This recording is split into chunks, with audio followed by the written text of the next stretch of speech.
Life requires us to be very sane pretty much all the time.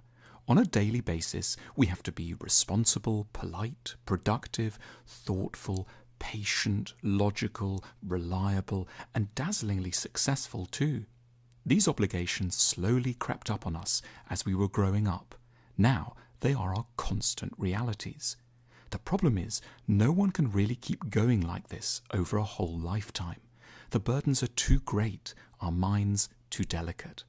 Unfortunately, society doesn't give us much room to fall apart. It wants us at the desk 9 a.m. sharp every day with a PowerPoint ready to go, and the pressure doesn't let up till we're finally released to sleep past 11 at night. So we have no option but to keep going, while on the side we may well be drinking too much, waking up at odd times of night, addicted to the internet, calming ourselves down with sedatives, and developing all kinds of physical twitches and ailments. But in truth, no good life can or should go by without a few quite open incidents of complete breakdown. Moments when we pull up a white flag and declare ourselves simply unable to cope or fulfill any of our normal functions for a time. Rather than seeing this as an illness, this should be interpreted as evidence of normality and even health.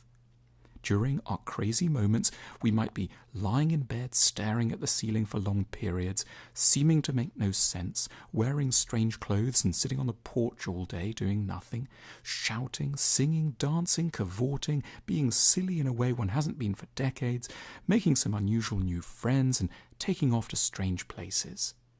Naturally, such phases won't be easy for those around us, but we should collectively know how to tolerate these phases without panic, as just part of ordinary life. We allow our bodies to have moments of breakdown and rest. We should allow similar moments for our minds. In any case, the so-called sane world is pretty disturbed too, once one considers it frankly.